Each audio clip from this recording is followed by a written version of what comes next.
ताकत में और ज्यादा इजाफा हो गया है। भारतीय नौसेना को साइलेंट किलर मिल गया है जिसका नाम है आईएनएस करंज। नौसेना की मुंबई स्थित पश्चिमी कमान के मुख्यालय में सैन्य परंपरा के तहत आईएनएस करंज को जंगी बेड़े में शामिल कर लिया गया है। आईएनएस करंज एक डीजल इलेक्ट्रिक सबमरीन है जिसे मझगांव डॉक लिमिटेड ने बनाया है। करंज को पूरी तरह से मेक इन इंडिया प्रोजेक्ट के तहत तैयार किया गया है।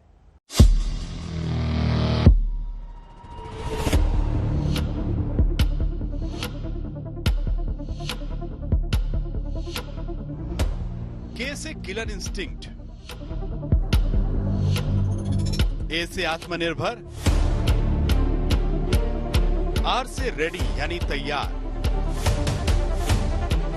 ए से अग्रेसिव यानी आक्रामक, एन से निम्बल यानी फुर्तीली और जे से जोश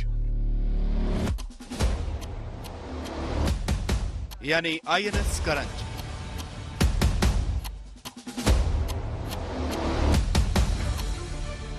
आईएनएस करंज सबसे पहले 1969 में भारतीय नौसेना का हिस्सा बनी थी, जिसने 1971 के जंग में दुश्मन को पानी पिला दिया था।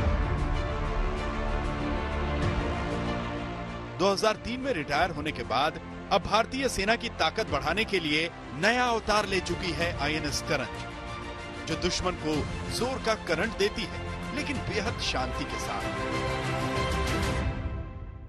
देखिए, कन्वेंशनल सबमरीन है, नॉर्मल बैटरीज पे चलती है और ख़ास बात यह है कि बहुत ही साइलेंट है, स्टेल्दी प्लेटफॉर्म है हमारा। अगर आप मोटो भी देखेंगे तो नित्य निर्घोष निर्भीक हमने इसीलिए रखा है कि ऑलवेज स्टेल्दी एंड फियरलेस।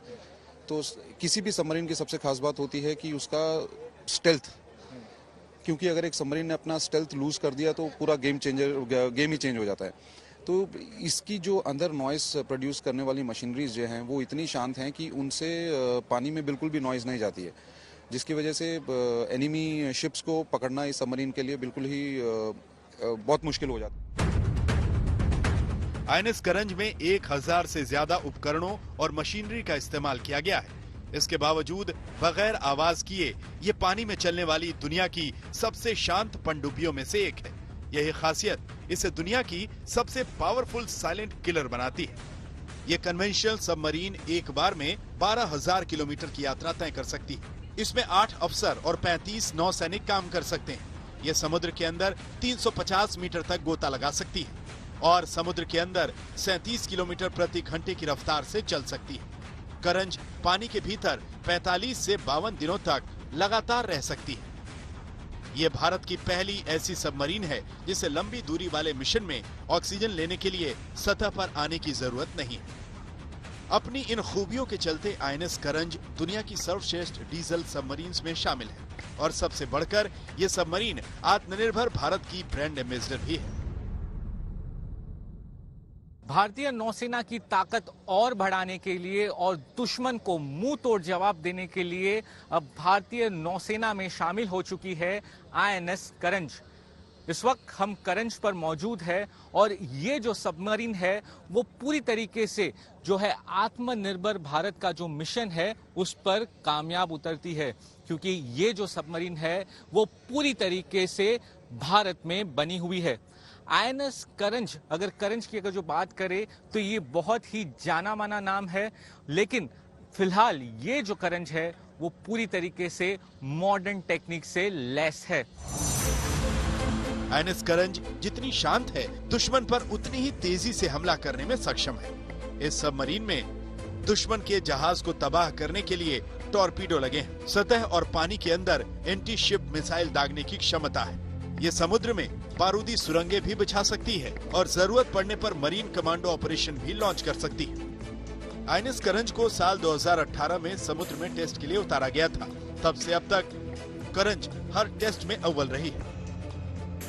5 साल के आसपास इस सबमरीन ने लिया लॉन्च से कमीशन होने तक, लेकिन उस 5 साल में इस सबमरीन ने कम से कम भी नहीं तो 100 से 120 दिन एट सी हम लोगों ने निकाले हैं।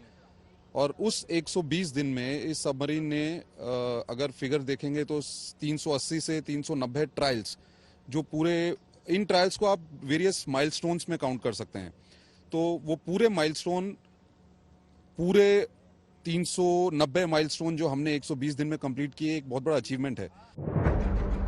करीब 70 किलोमीटर लंबी 12 मीटर ऊंची और 1600 टन वजनी आईएनएस करंज कलवरी क्लास की सबमरीन है। इसी क्लास की 2 सबमरीन कलवरी और खंदेरी पहले ही नौसेना में शामिल हो चुकी हैं। कलवरी क्लास की कुल 6 सबमरीन मुंबई के मझगांव डॉक लिमिटेड में बनाई जा रही हैं। We all know that Indian Navy has been a strong proponent of indigenization and self-reliance in defense over the past 7 decades. At present, 40 out of the 42 ships and submarines on order, 40 are being constructed in Indian shipyards. 3 तरफ से समंदर में घिरे हिंदुस्तान के लिए INS करंज और उसके जैसी सबमरीन्स दुश्मन के इरादों पर पानी फेरती हैं। आईएनएस करंज का भारतीय नौसेना में शामिल होना इसलिए भी महत्वपूर्ण है क्योंकि हिंद महासागर में चीन की चालबाजी कुछ ज्यादा ही तेज हो गई। कोई भी सबमरीन तब ताकतवर होती है कि उसमें से जो आवाज है वो कम से कम निकले। इसके लिए ये जो सबमरीन है वो दुश्मनी तटों के बहुत ही ज्यादा करीब जा सकती है।